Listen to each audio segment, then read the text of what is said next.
Veriton friends. It's Maynard, Robbie, and Mike Bradley here with something that is going to be interesting. And also, we've got a number of voices and a number of angles on the big, beautiful bill. So this should be good substance. And also, Albert, our creative director, is going to be keeping up with all of these thoughts we're going to add. First, we've got Jack Belcher and Sarah Venuto from Cornerstone. You'll remember we've had them on in the past. When we like to dig into Washington policy, they have proven to be great friends.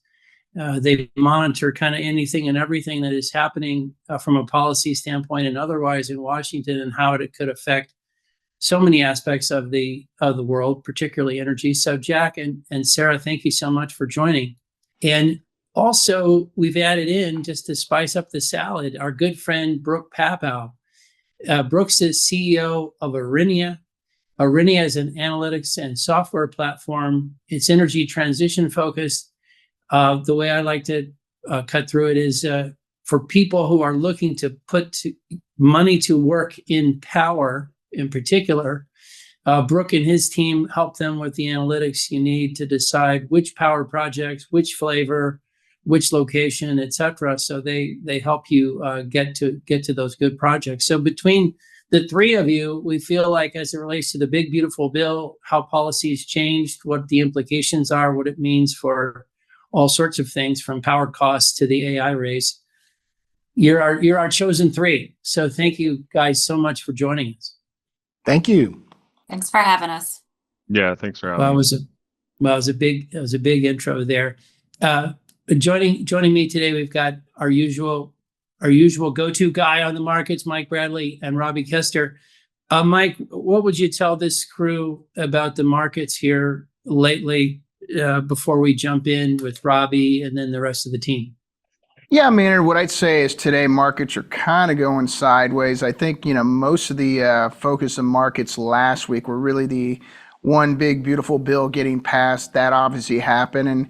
And what we'll talk about today, and I think what the markets are trying to figure out, is like, what's going to come of that? What's in the details? How's that going to affect markets? And tomorrow is July 9th. That's a deadline for a lot of these tariffs. It looked like some of those are being pushed off to August 1st. So, we coined the term Trumpitility, right? And it looks like Trumpitility is going to be probably back with us through August 1st and maybe even beyond. So that's what's going on right now. As far as overall markets, equity markets and bond markets, I say, one big beautiful bill obviously is affecting markets, but next week we're going to get CPI and PPI data.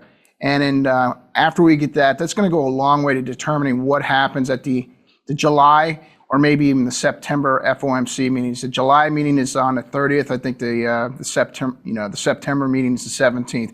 PPI and CPI come in lower than expect, and there's going to be a lot of pressure for the Fed to lower at the end of this month. So that's something people are going to be looking at next week. And the other thing is, and we haven't talked about that about this in 90 days, but Q2 earnings are going to start to roll out here over the next week or two. So that's going to be playing a bigger role in markets going forward. Second thing I really wanted to talk about that's been news is this OPEC meeting that occurred last week. OPEC raised by another 500. They raised by 548,000 barrels. Their previous increases were 411,000. That was a surprise they raised that high. It wasn't a surprise that they raised. Crude prices are actually up $1 since that news came out. A couple things I'd say about that. So far, with all the stated increases, we're talking about roughly 1.8 million barrels a day more that should be on the market by August. That's about 1.2 million barrels a day higher than early April when prices crashed when they announced the first accelerated production increase. What's interesting, if I would have told you back in early April that we would have almost 1.8 million, and I stated increases in production, and prices would be still at these levels, I think people would think I'm crazy. So clearly the market right now is strong. The issue is not today. The issue is what's going to happen post-summer when demand starts to let off. Will OPEC basically manage the market then, or will they let prices go down? And all I'd say is the reason prices have rallied here over the last week, 2 weeks, is simply because bearish sentiment is just huge, right? I mean, any bad news is almost basically goes up. Any really great news really goes up even higher. So the market is still very, very bearish, and we're going to have to see where things fall out. The last thing I would say today that's been big news is Trump had a cabinet meeting. At the cabinet meeting, he mentioned that copper tariffs would be going up by 50% here by the end of this month. Obviously, copper prices have rallied quite significantly. They were up as almost as high as 18 and 19% intraday. They're up about 10% right now. And so, the biggest beneficiary, if we do impose these 50% tariffs on copper imports, is going to be a company like Freeport-McMoRan, guys that have production that are here in the U.S. And so, there's a lot going on right now. And so we're really interested to hear what Jack and the rest of his team have to say about, the one big, beautiful bill and other things that we might not know right now. So, Mike, the point you were making about the market is generally bullish, generally bearish, but yet we keep seeing oil prices stay steady and even sometimes have a little lift to them. Is that your point about people covering because they're short and they have to, what's the link between all this bearish sentiment and oil kind of hanging in here? Sentiment extremely bearish, not only from a trading standpoint, but also an investor standpoint. And it's one of those things where if bad news hits, and let's just use a commodity or a stock, and the stock or commodity doesn't go down, but actually starts going up, you have to basically reassess what's going on here, whether the fundamentals are as bad as you think. And that's exactly what's happening here. Now, a couple other things that I would mention too is news over the weekend is that the oil minister from Saudi was talking about 5.5% sort of decline rate for OPEC countries. That's gotten a lot of airtime because if that's the case, and you're talking about these OPEC 8 countries, that's like 40 plus million barrels of production at 5.5% decline rate. It means you're going to have to replace 2 to 2.5 million barrels every year. They're not spending money at these prices. OPEC's not spending money. The U.S. is not growing production. So yes, demand in the second half of this year is going to be slower, obviously, and so the market's going to be swamped with additional oil. The question is if you look at the sort of medium term back end of the curve, is the OPEC production capacity that, the spare capacity everyone talks about, is that really there? And I think the markets are starting to believe it's not going to be there. And number two, is U.S. production peaked? And I think most people are saying that U.S. production at these prices has peaked. And so the back end of the curve is holding it pretty well. The front of the curve is really strong right now, but second half of this year, I think most people expect it to go lower. And like I said, bearish sentiment is there. Bad news is not basically getting rewarded. Good news is being rewarded. Well, Robbie, before we jump in with Brooke and Jack and Sarah, anything you'd add new on from your perspective or just on your mind as we lean into this conversation today? Oh, as you can imagine, AI is still hot. I don't think anything's changed there. Some of the things we've just recently seen from a technology perspective is, we are starting to see more applications of AI, especially in the physical domain. Had an interesting visit last week where companies are leveraging robotics for installing electrical cables and whatnot on the grid to speed up that process, but also to remove people from that operation. So it's interesting to see all the different types of applications and technologies that are being developed in this space. So, well, awesome. Well, look, Jack and Sarah and Brooke, let's jump in. I kind of in the intro I alluded to it, I think, which is Jack and Sarah. I feel like your firm and your teams. It almost reminds me of deer hunting. You've been sitting in the blind, watching, these congressional deer as they make movements, trying to figure out where this was all going to come out. Maybe we could start with you guys. I know it's been a lot of to and fro, a lot of changes before we got to the final bill. What is when someone says to you, what has changed in energy with the big, beautiful bill? What are the things that you go right to? Well, I think I'd start and say that, if you look broadly at what was in the bill and what's changed, is that it sort of it sort of coordinated with things that have been happening over the last year or so, where there's a greater emphasis on fossil energy. There's a greater emphasis on the terms of reliability and dispatchability. And so I think that there are definitely political reasons why the things that took place in the bill are taking place, but they kind of mirror what's been happening. And I know that you all have been talking a lot about over the last few months, and kind of the overall direction that things are going. I think when you look at winners and losers in energy, you have to say that, that the oil and gas is a big winner. I think particularly natural gas, when you look at the whole value chain and you look at generation and kind of where things are going. Geothermal was early on was somewhat left out in the Senate version of the bill in terms of its treatment on the tax credits, and that was modified in the Senate. I think a lot of things happened in the Senate that modified what was in the House version, or a few things, and so some of the winners, hydrogen had a return, and its situation improved. I think overall, when you look at renewables, wind and solar are probably the sources of energy that were the most negatively impacted overall. So I think that's generally the overall trend. We can get into a little more of the details about how the tax credits changed, but there were also some things that like oil and gas leasing that were significantly impacted, and I can talk about some of the details there and how that is a big change, I think, from where things had been in the previous administration. But Sarah, I don't know if you'd want to add anything just on the broader side, or get into any additional details. Yeah, happy to, Jack. I think you hit the nail on the head with those themes. They've been running throughout the conversations, on the record, off the record, behind the scenes, at the White House and in Congress.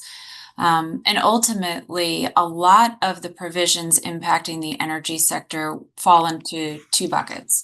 They fall into what changes were made to tax credits meant to incentivize the build out of those clean energy sources, not to mention EVs, and the reshoring of certain manufacturing. And then they fall into what was the direct funding that had been promulgated in the Inflation Reduction Act that is now being pulled back from agencies like the Department of Energy and the Environmental Protection Agency. And in many instances, by virtue of Senate procedure, unobligated funds that had not been spent by the Biden administration yet were rescinded. They were pulled back in this bill. And largely targeting things like the GHG reduction fund at EPA, the methane emissions fee, certain contractor grant programs whereby they would be trained on energy efficiency in the state. A lot of things associated with the deployment of renewables, loans for transmission build out, and things of that nature. But that's on the direct funding side, right? And those bills a few years ago were not necessarily directing the markets in a certain way, because we are talking about substantial money, but it wasn't driving the build out of the clean energy sector. It hadn't. It certainly grew it. It was accompanied by those tax credits, and the changes that the One Big Beautiful Bill did to these tax credits has sent quite a signal on where the preference for this administration and this Congress is going to be. And to Jack's point, it's nuclear, it's geothermal, and hydrogen was also somewhat insulated here. And so we'll see that, in addition to fossil fuels, really be the focus of conversations over the next couple of years here. I think most people saw, see if you agree with this, most people saw the changes in energy that the Big Beautiful Bill had in it were philosophical more than they were budgetary. But there was a budget kind of money-saving component to this. I wonder, I'm sure there's a question in here somewhere, Sarah, but when the IRA first came out, people would say, well, that's a $400 billion bill, and then it could be over $1 trillion if if all the things happen in a certain way.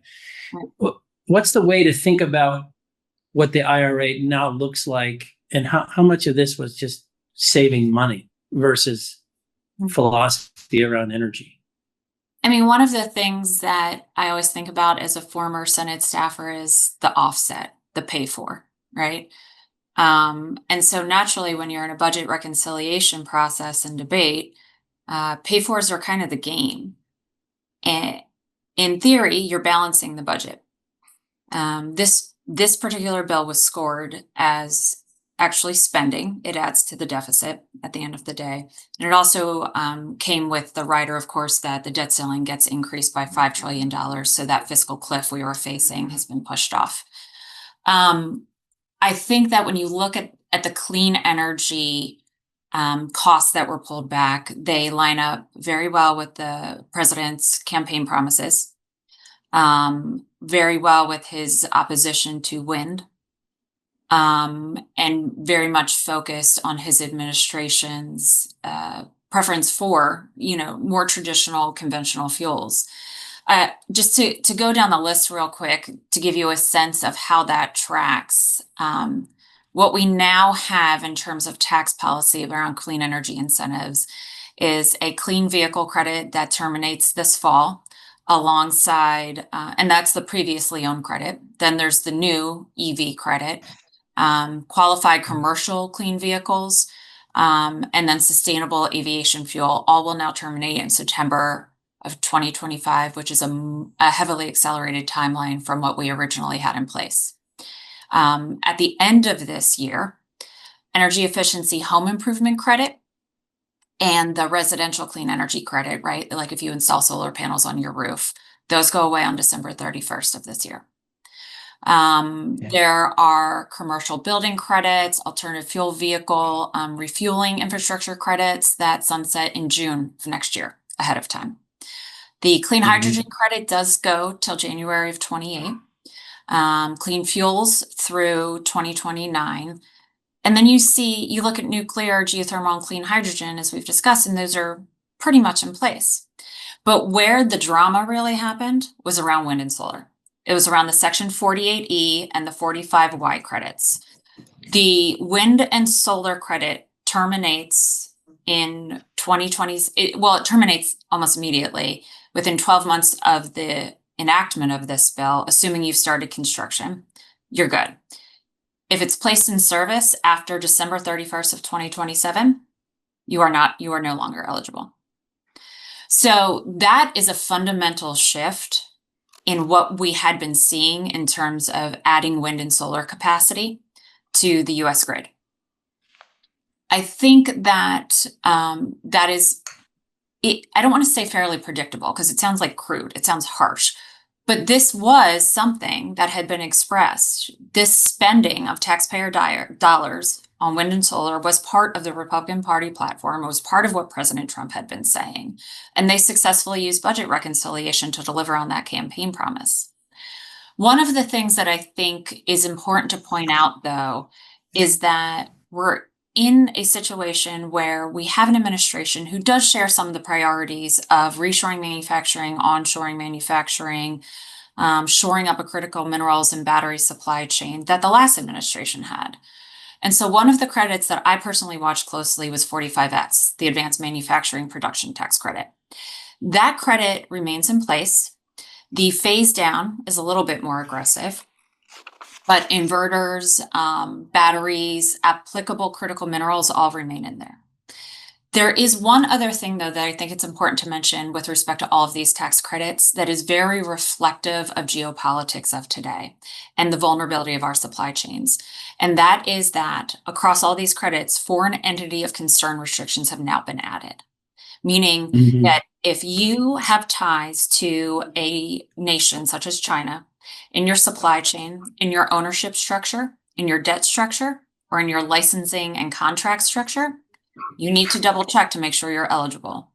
And the implementation of those restrictions is going to happen at Treasury. I will say that it could get complicated. It makes sense to incentivize US companies to invest using this tax credit, but to invest in the United States, certainly, which is the goal of this. That said, implementation of the similar restrictions on the 30D EV tax credit at Treasury took about 18 months. So there's still going to be this period of uncertainty with respect to the devil being in the details that we really are going to have to pay attention to. I'll stop there. That was really long, but I wanted to give a No, it's fantastic. What happened to the energy it's credit.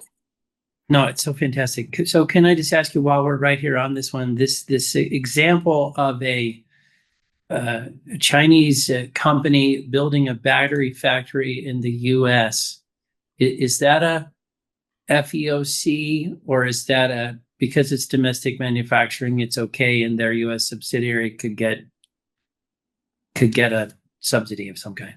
I would love nothing more to do the thing we never do in Washington and answer that question with a simple yes or no, but I can't because this is very, very complicated. Ultimately, I think it's fair to, the way to look at this is, if you are a potentially eligible taxpayer, you need to ensure that your ownership structure is free of fiat influence. You need to ensure that any licensing agreements that you have, any contracts that you have, are not tied to the ability of a fiat-based entity. There's various terms of art in the bill on how that's described into your decision-making. And then you need to determine something called your material assistance cost ratio, meaning how much of the component, the product you made, was, how much of the cost of that is based in fiat supply chains.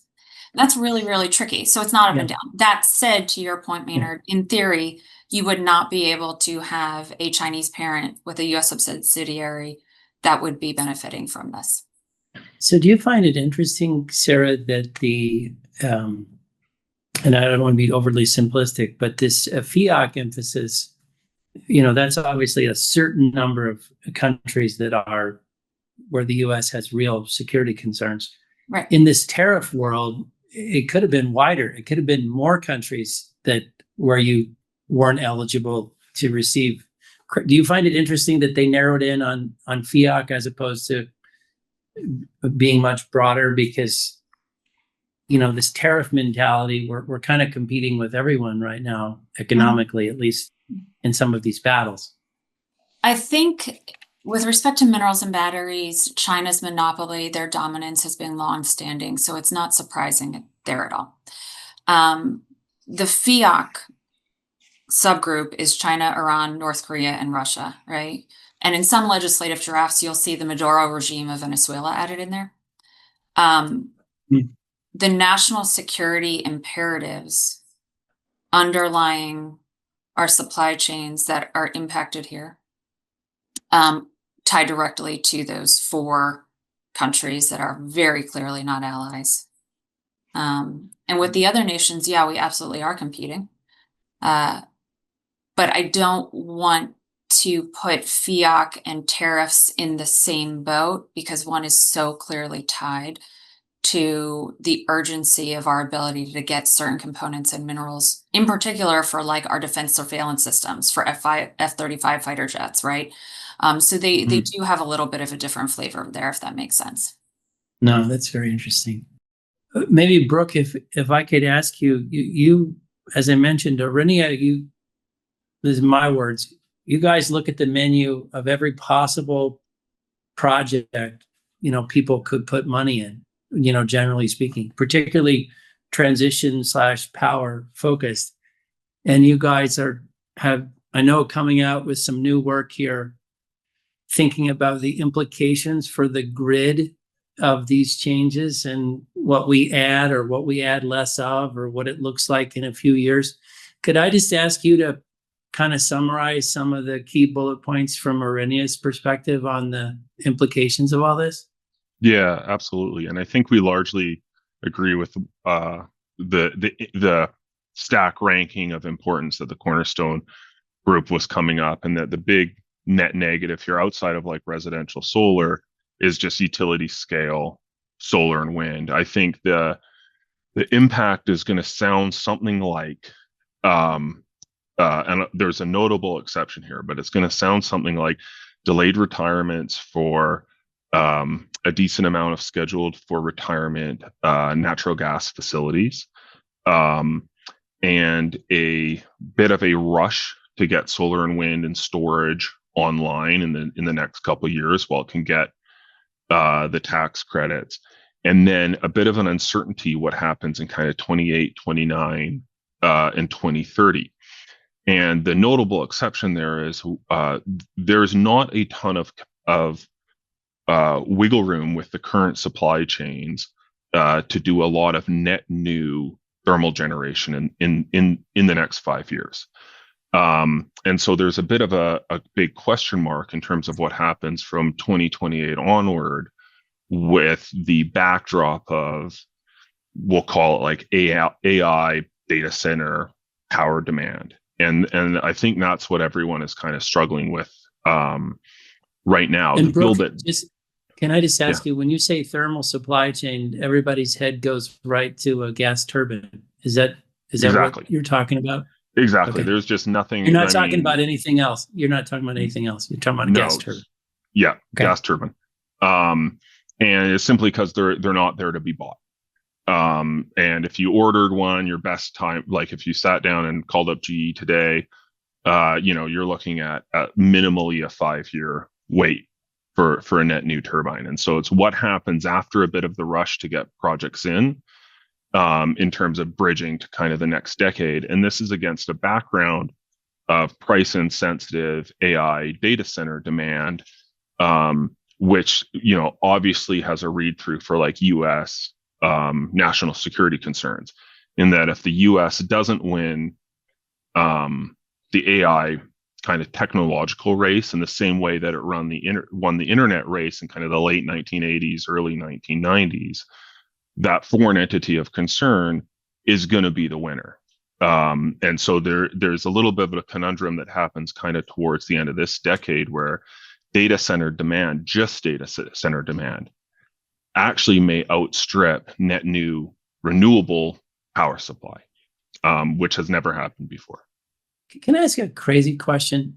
Have you seen anywhere something like the quote Chinese reaction to the big beautiful bill? I don't know if anyone has seen that, but like, how are they talking about this in China? I'm just curious because it has so much implications for them, the race with them, the AI competition, their own manufacturing, and I'm just curious if anyone has seen anything like that. We've probably been all too face down in the details to know. We've been face down. I'd love to hear what the Cornerstone group has heard anything. I have not seen anything specific. I think that, it's a complicated picture for China. So much of the demand for the products of existing supply chains for them is now a little bit uncertain here in the United States, to Brooke's point. So that's of interest.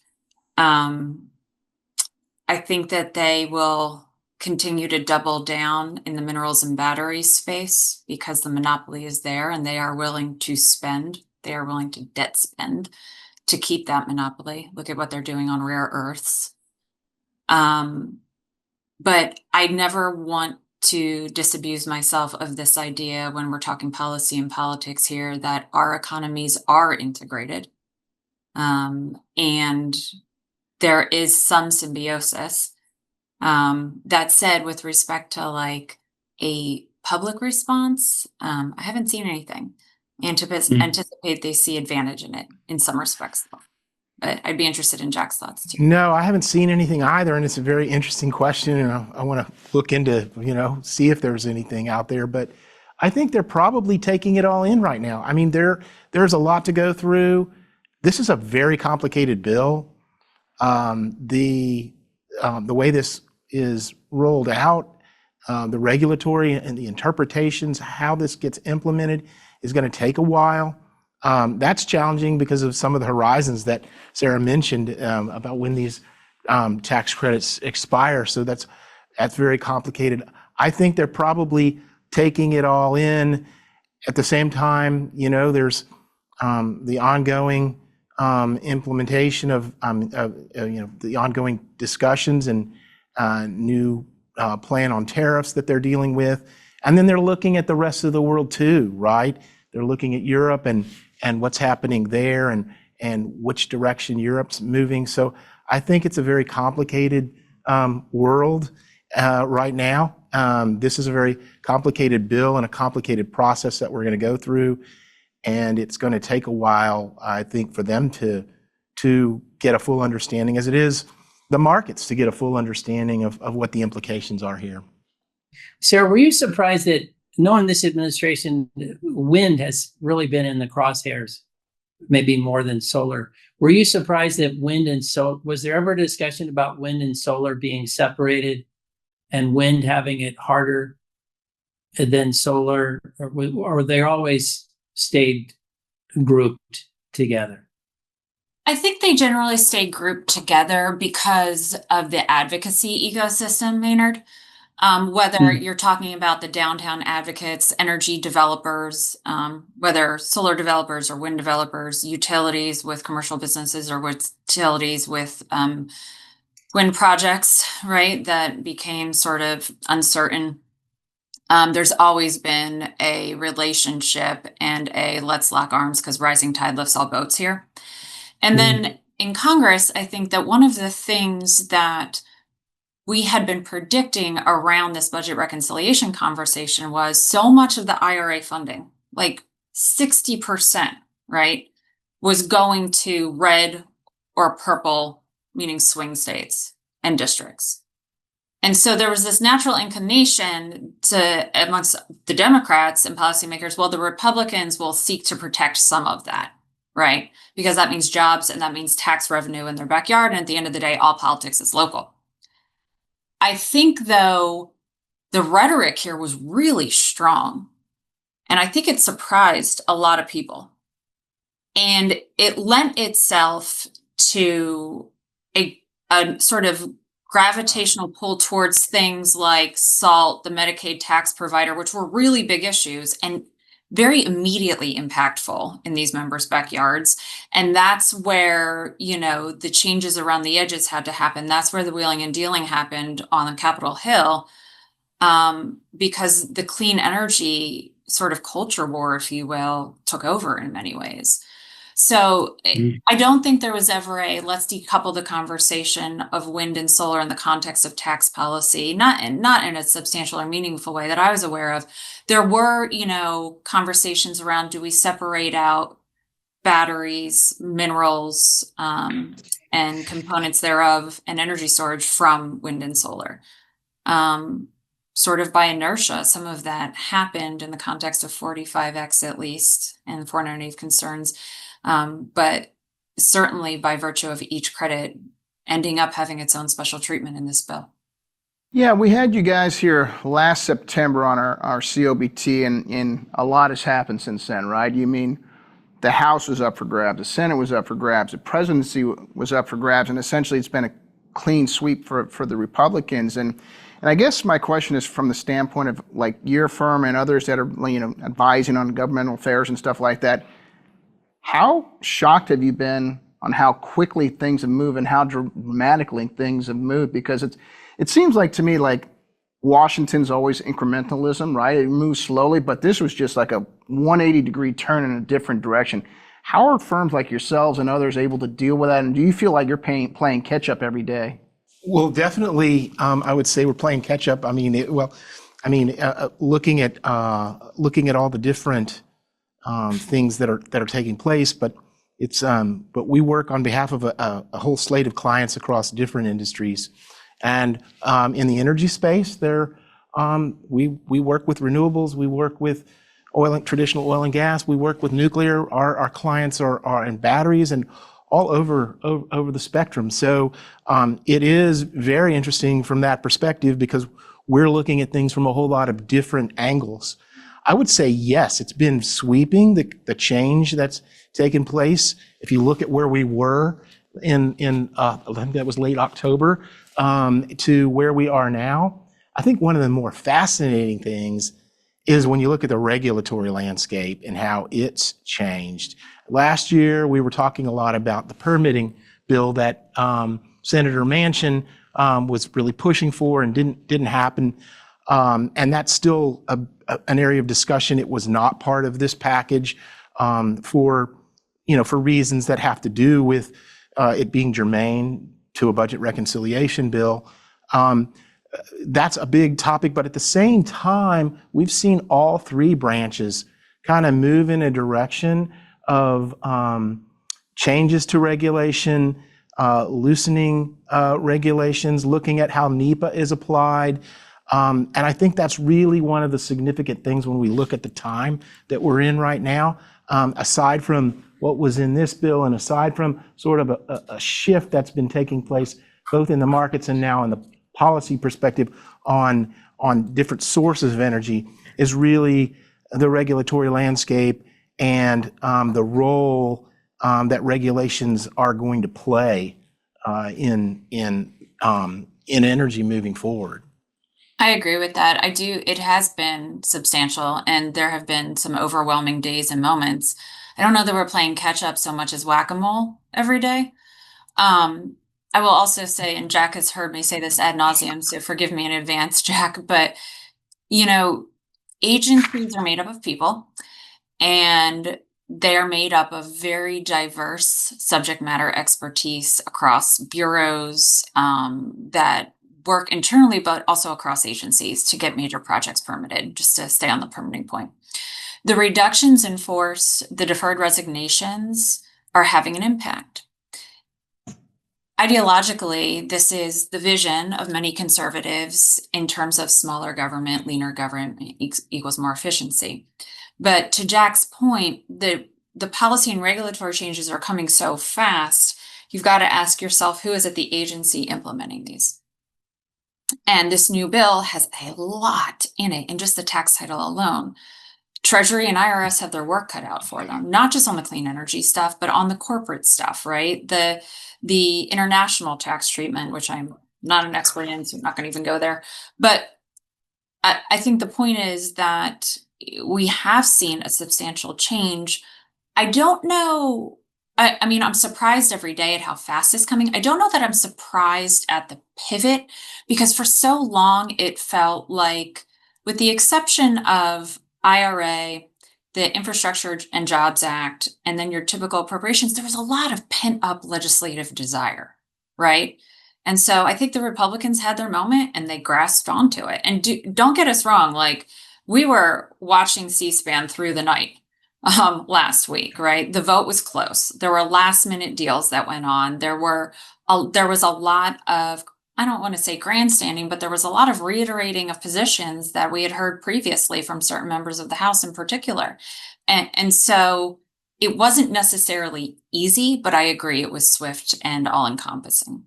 Too, that's very interesting, and and I mentioned early on is what's taken place, the big changes that have taken around oil and gas when you look at leasing and permitting, and what we had during the last administration, where you really had the lease sale shut down in the Gulf of Mexico, and Congress eventually had to come back and weigh in on that, but now we're in a situation where we're going to have regular lease sales, quarterly that's onshore, quarterly regular BLM sales in 9 Western states over 10 years.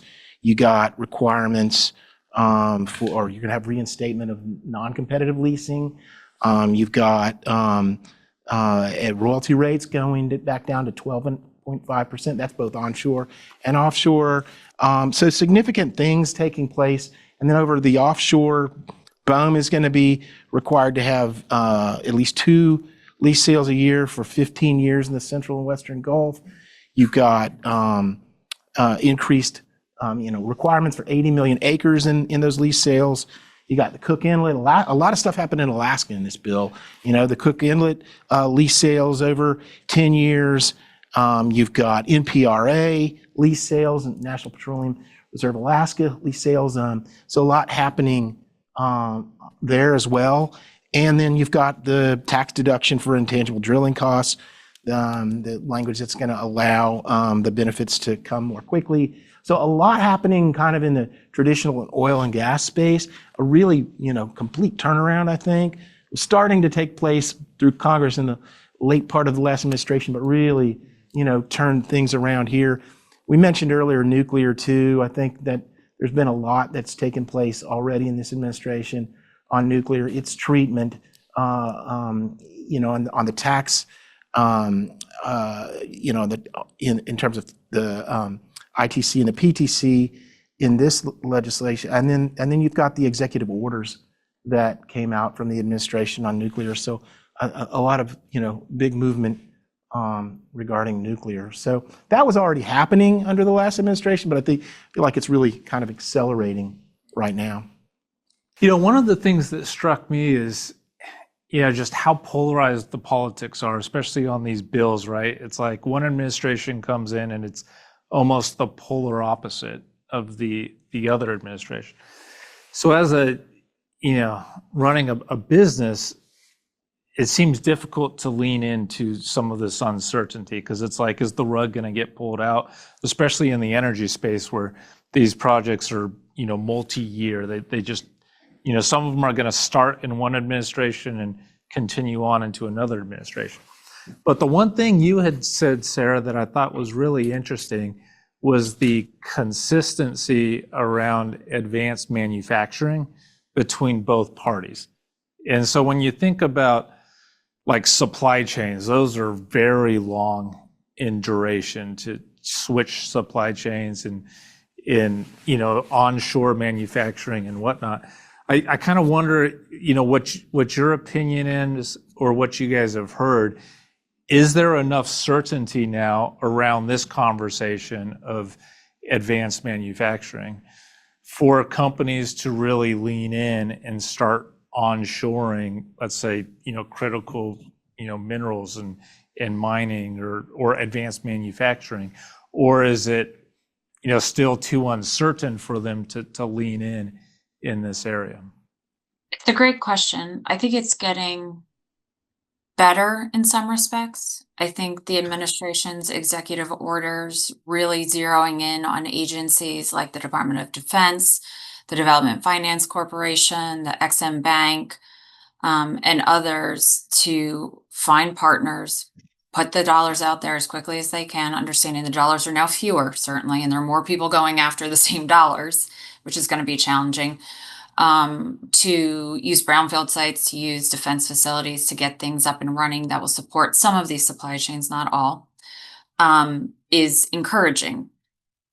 I think, though, that it's about regulatory relief, federal support in terms of assets and partnerships with the federal government. I also think it's about demand signals. 45X was one of those.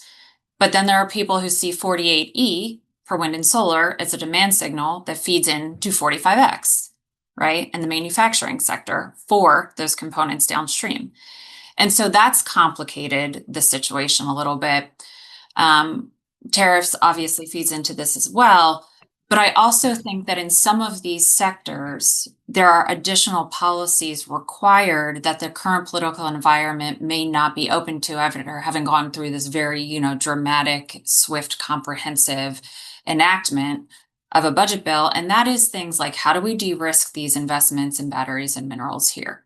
So that when company A announces a lithium metals facility in the Gulf or in Tennessee, and China decides it's going to dump lithium and drop the price of lithium overnight by, I don't know, overnight's obviously an exaggeration, but it happened in 23 to 24. It was like 75% drop. And then you see US investors or allied investors here look at that and go, uh-oh, right? So there's not a single policy. There's no silver bullet that is going to send the signals and de-risk these investments holistically. But I think government is paying attention. I think this administration is paying attention. And I think in many respects, it's going to be iterative. The monopolies on some of these supply chains by our, in some cases, adversaries is pretty substantial. And it's going to take decades of work. Enough bipartisan support to maybe add additional policy to support that? Yes. There are plenty of Democrats and Republicans that support the reshoring and manufacturing. They support different ways of doing that is the problem. Obviously. And of course, and it's incumbent upon us to continue to work to bring them together. That's part of what Jack and I do every day, to find the common ground. But to your point, legislating has gotten really hard. It has gotten really hard in recent years. So. I think another really interesting development is, the attractiveness of foreign capital investment in the United States. I think, the president's been out there talking with a lot of foreign leaders, his trip to the Middle East, a lot of discussion about investment in the U.S. in his trip to Saudi Arabia, UAE, Qatar. Those were, I think there's that. There's also, even before this administration, we had a lot of European manufacturing entities investing in the United States, wanting to build facilities in the United States. Now, interesting enough, some of that was happening because of IRA there were some of those items. So we'll see how that shakes out. But I think overall, the investment climate in the United States, the regulatory climate in the United States, and the low energy cost in the United States, I think that low energy cost, high energy prices are really hurting European manufacturers and making investments elsewhere more attractive. So I think that's another part of it. And I think the role that this administration plays in advocating for investing in the United States is pretty significant. So we'll see. It's interesting you mentioned the low energy costs, because I think when we were talking before, the question came up, removing some of these ITCs may actually increase the price of energy. I wonder if, Brooke, I think you had some, thoughts around that. Yeah, I mean, we think absolutely it will. There's not a technology to step in the kind of the short to medium term that looks anything other than prices have to rise to close the gap that the investment tax credits left behind. When we were talking previously, it was put really well. In one, kind of the taxpayer pays that gap, and the other, the consumer pays it. I think if you're a Democrat, you might call this regressive, and if you're a Republican, you might call it efficient. It just depends on kind of what side of the aisle you're on.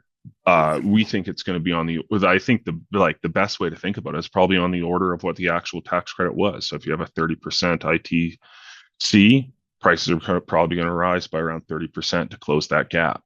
Although over the next 2 years, there probably will be more, solar, wind, storage supply coming on to kind of capture these credits. Again, I go back to what happens after that. The first thing we'll see in kind of late 26, early to mid 27 is new offtake agreements signed with like the Metas, the Microsoft, the Amazons of the world. They have to pull off two things kind of have to be true. Is they have to maintain their net zero targets, and that's up to those companies to decide to maintain.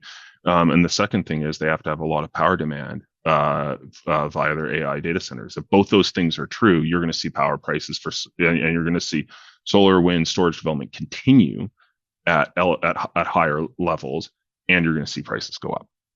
So this is such an interesting point. I feel like we ought to just go back over it real quickly, because like the building blocks at this point are, we need a lot more power in the next 5 years, beyond that, but we definitely need a lot of power in a short period of time.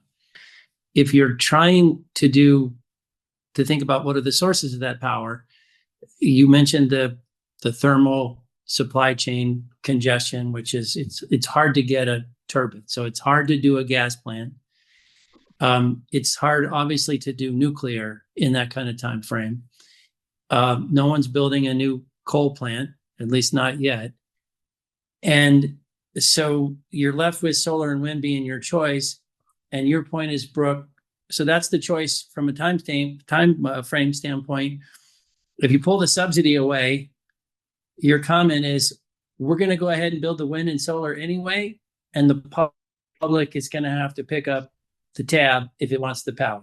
Is this? Yeah, and the off-taker, like PPAs, like the long-term power price agreements that these firms sign will be the first thing kind of that gets elevated, because they'll be kind of a leading indicator into when the projects actually come online.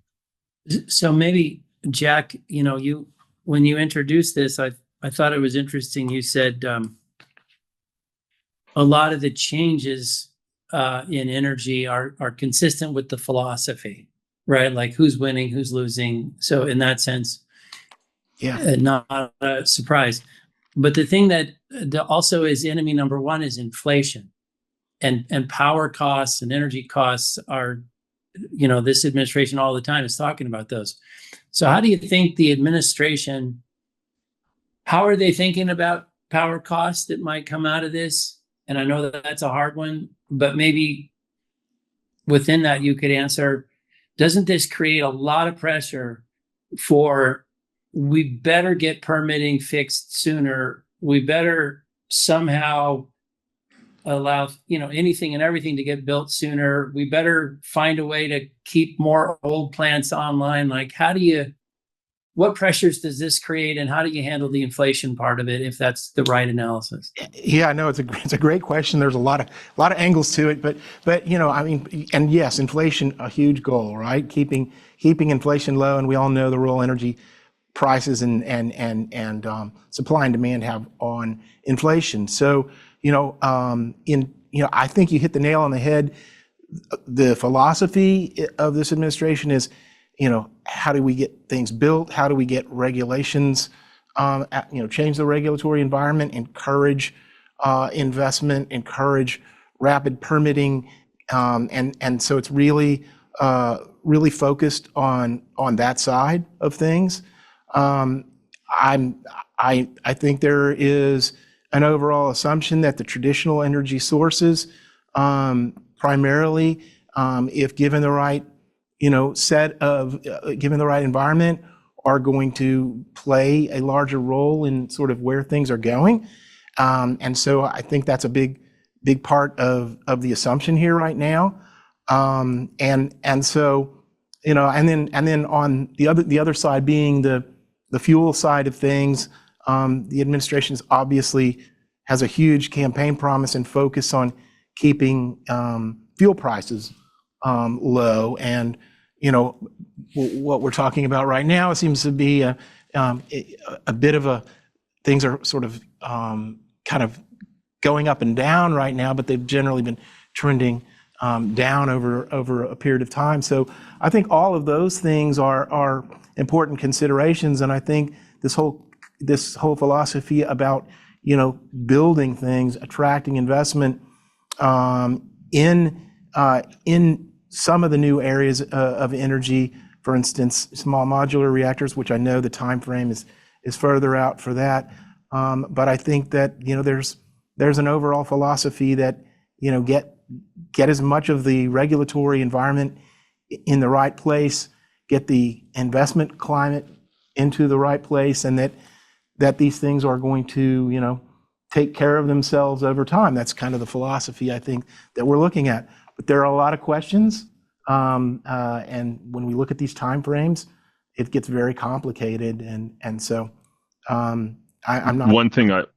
Go ahead. One thing I'd add to that, and would be great to get your thoughts as well, is this administration seems to be willing to take on one-time inflation shocks over sustained inflation levels. And so what we could, I look at this through the lens primarily through like the power markets, but I think they would view a one-time adjustment that I've been referring to as kind of to close the gap on the ITC, very different than like a long-term inflation. We've seen that with tariffs and kind of the commentary that Besant has made around those as well. The bill, the One Big Beautiful Bill, does have a provision in it which a project sponsor, nat gas, transmission, LNG facility, can opt in to do its own environmental review. There's a fee associated with that.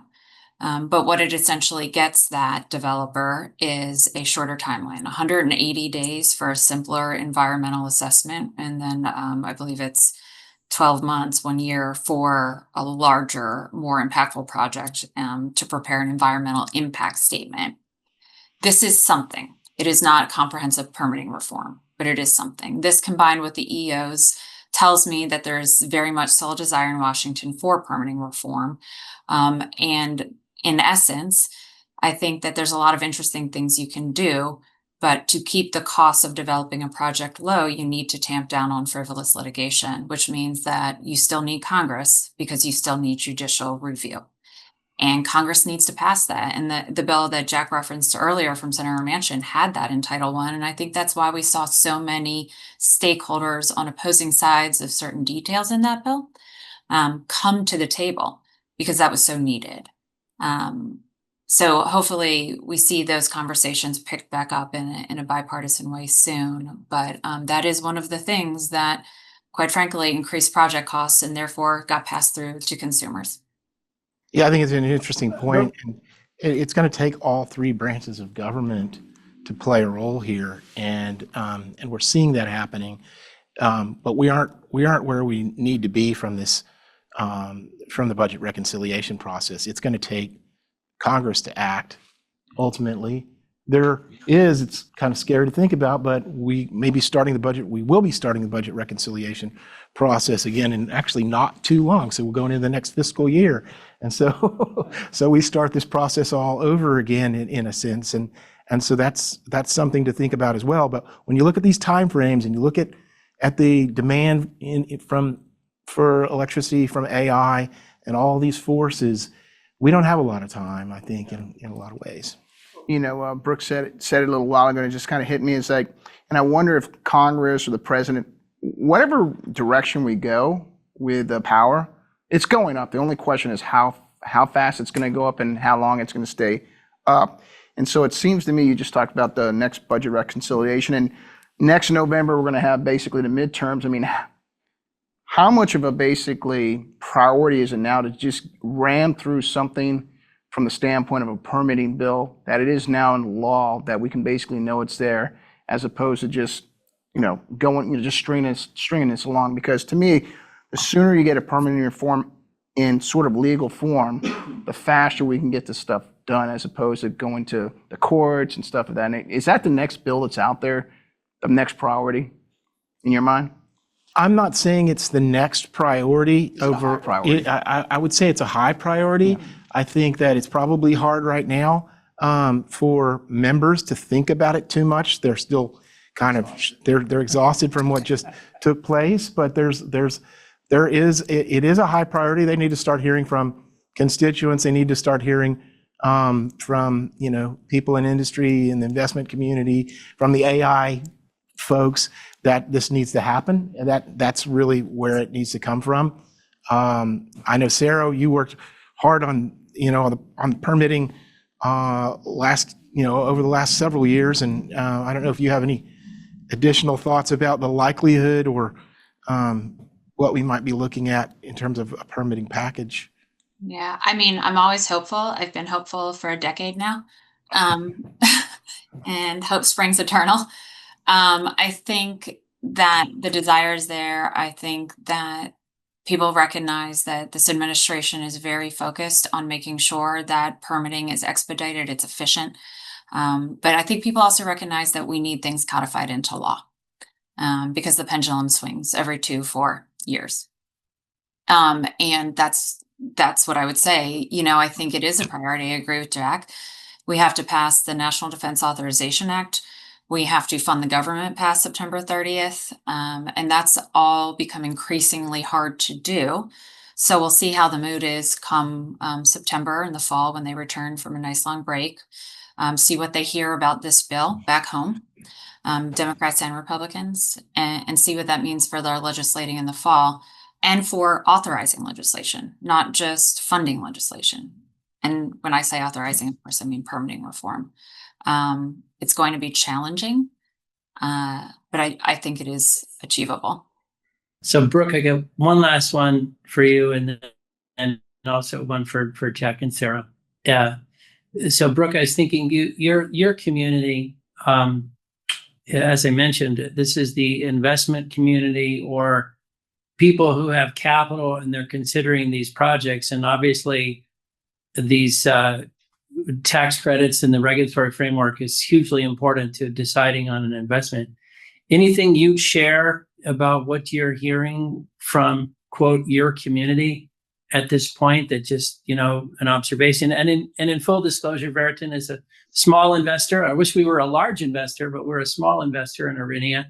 But we obviously think a lot of you guys' views. So be curious what you'd add there. Yeah, I mean, we're only less than a week kind of into this thing, so it remains to be seen how kind of the broader industry reacts. I think generally what people would say, it's not as good as it could have been, and it's not as bad as it could have been. The bill that ended up getting passed was more advantageous to solar and wind than anything that was passed by HR 1 or by the House or by the Senate. So they did in the end come up with something that was kind of partially workable.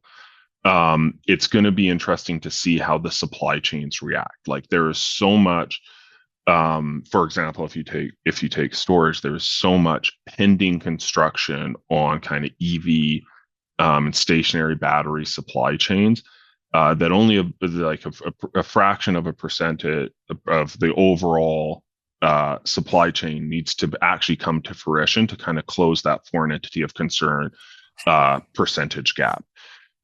So there's as I'm sure the kind of listeners can realize from this conversation, there's a ton of moving parts to this bill. It's very complicated. The incentive structures, how kind of the hyperscalers in the AI world are going to react and how they're going to procure their power are all very different. It could end up, that it's as simple as prices will rise, solar and wind will continue to be built at a high rate because that's kind of what the marginal supplier is demanding. The renewable portfolio standards at the state level, the incentives at the state level kind of carry the day, and we have whiplash again in the next administration. But I think it's too early to tell how the broader industry will react. What we're seeing is there's going to be a short-term boom of activity to get under the wire, and then a little bit of a question mark in kind of the outer years of the decade. It's fascinating. Well, as we wrap up, Sarah and Jack, I was just thinking of asking you, because I know a little bit about your firm and how you've built out the team, and I just I'd say it's very impressive how you talk about things, analytically, thoughtfully, without, even though so much of what you have to discuss involves the politics of it and the policies that come from the politics, you guys are so sort of wonderfully above it all as you describe things. I was just curious, the world needs to be more like Cornerstone. I think this is the point. How do you guys culturally build your teams and drive your discussions to be as, as I say, antiseptic is the wrong word. That sounds terrible. But, you just discuss things in such a thoughtful way. The rest of us could learn how to do that in all our lives. Our culture is very important in how we approach policy and politics. We are all very partisan in Cornerstone as individuals, but as an organization, we are very bipartisan. We put together teams with experience, with relationships across, in both parties, on both sides of the hill, with the administration, with relationships in industries and the industries that we serve. All of those things, it's very much an important thing that we maintain a culture of constructive bipartisanship, realizing there are times when our party's not going to be in charge and we need to be, and then there will be times when it is, that we have teams that can look at all angles and that we listen to what the our colleagues are saying and really take it to heart, because we make better informed decisions and we better serve our clients when we're able to do that. So it's really a cultural thing. Jack, I love that answer. I would just add on, we have a colleague that says we are a bipartisan team of fierce partisans. To Jack's point, we host I think we're at over 250 political events a year. We have former staff directors, former chiefs of staff, 17 appropriations professionals from the committees themselves that ran subcommittees or full committees. But at the end of the day, we all share a commonality, which is we came from that place. We all had bosses, some really wonderful, some really tough. But we at this firm act like, in many ways, a Hill office. We all have a common theme, and any good staffer will tell you, there are important jobs in Washington. There are no important people. And so we feel the work we do is important. And we do it as a team. And that's really pivotal. We like to share credit, believe it or not. Well, it's awesome. Between Cornerstone and Orennia, I think you're all helping us figure it out. So we appreciate you, and we'll include. I know Cornerstone has put out information on the big beautiful bill. Orennia is coming out with something. We'll attach it to this blast out. But thank you so much for joining us. This was awesome. Thank you. Thanks, everyone. Thanks, everyone. Thanks, everybody.